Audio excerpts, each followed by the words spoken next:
오늘의 본문은 가나안의 혼인잔치라는 이름으로 유명한 첫 번째 표적입니다. 요한복음에는 여러 가지 표적들이 등장하는데 그 표적이 요한복음의 핵심입니다. 그런데 그 표적 중에서도 제일 먼저 등장하는 것이 물이 변하여 포도주가 되는 표적입니다. 그런데 이 표적의 모습 가운데 우리가 발견할 수 있는 신앙의 요소들은 너무나도 많이 있습니다. 먼저는 3절부터 5절 사이에 있었던 마리아가 하인들에게 했던 이야기입니다. 5절에 보면 이렇게 말합니다. 그의 어머니가 하인들에게 이르되 너희에게 무슨 말씀을 하시든지 그대로 하라 하니라. 아멘. 결과물을 주었으니까 그대로 순종해라가 아닙니다.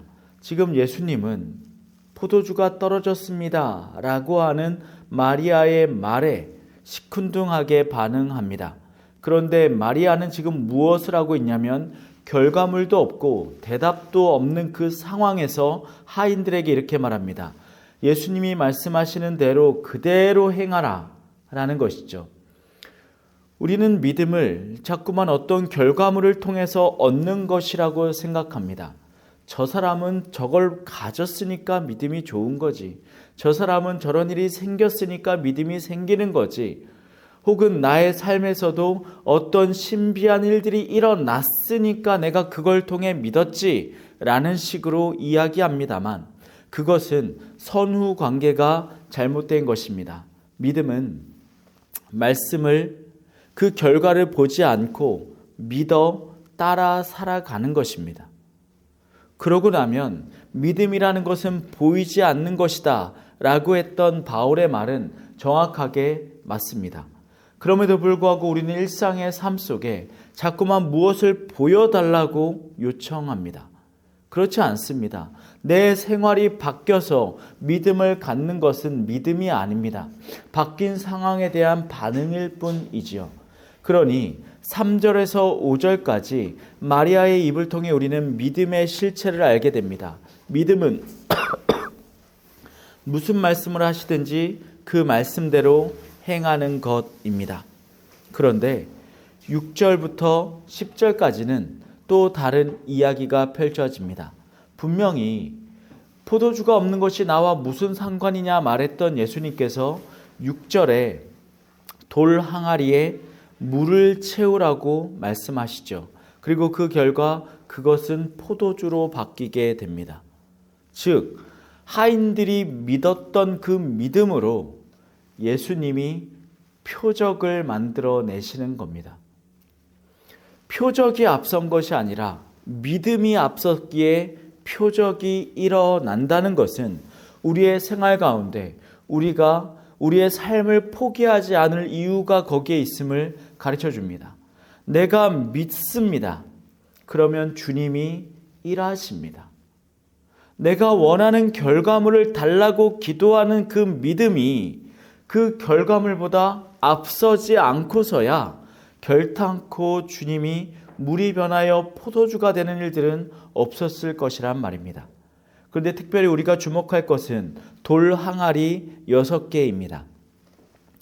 과거에는 그저 물통이겠거니, 과거에는 그저 흙으로 만든 항아리였겠거니 라는 식으로 우리가 넘어갔던 이 단어가 최근에는 이렇게 해석됩니다. 돌 항아리였다는 것은 그 당시의 가정에서 정결 예식을 펼쳤던 율법에 따라 반드시 필요했던 기구였단 말이죠. 그런데 오늘의 본문에서는 그 정결 예식, 모세의 율법은 포도주가 떨어져서 곤욕스러운 그 상황을 바꾸지 못합니다. 그럼 누가 바꿉니까? 예수님이 바꾸시는 겁니다. 모세의 율법, 굴레, 우리의 관습, 우리의 행위는 우리의 문제들을 바꾸지 못합니다. 그런데 예수님이 바꾸십니다. 지금 우리는 교회로 뭉쳐있고 교인으로 살아갑니다. 그 과정 속에 계속해서 문제들이 닥치죠.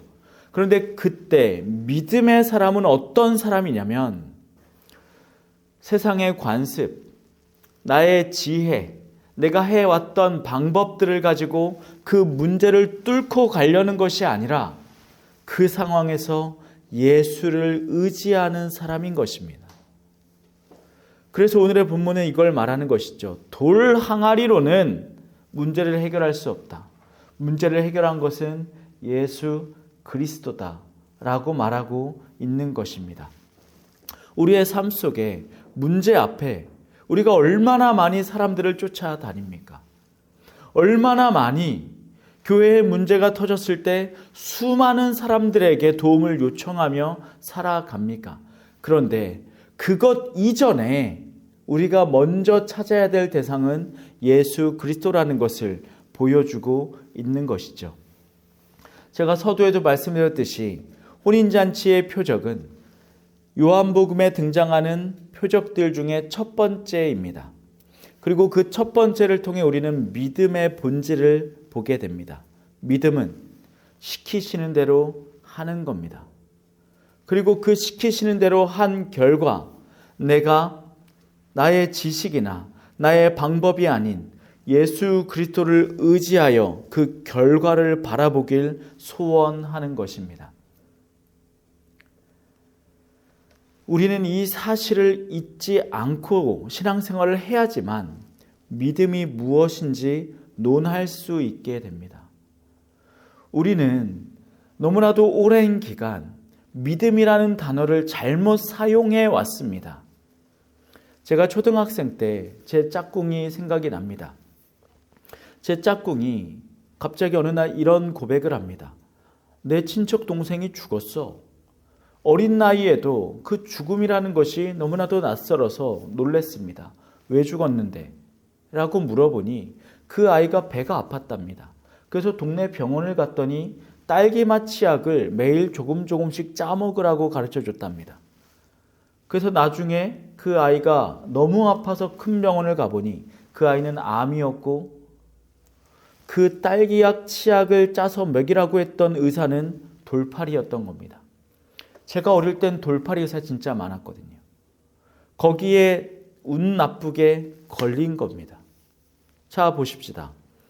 가짜 의사가 처방해준 딸기 치약으로는 그 아이의 병을 고칠 수 없습니다.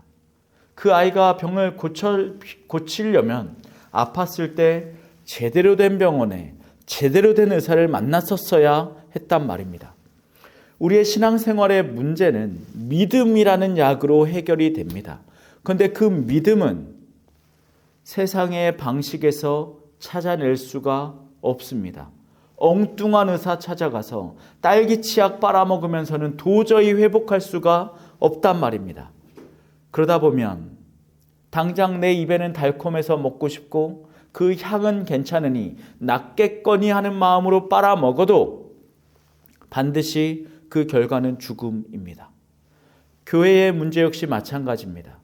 우리가 일어나고 있는 많은 문제들 가운데 자꾸만 쉬운 길, 내 입에 편한 길, 더 나은 물질의 길을 쫓아가다 보면 교회는 완전히 무너질 것입니다. 힘들더라도 우리는 믿음으로 주님이 보이실 표적을 기다려야 합니다. 오늘의 본문을 통해 우리가 이 사실을 회복하고 믿음의 길을 걸어가시는 저와 여러분들 되었으면 좋겠습니다. 기도하시겠습니다.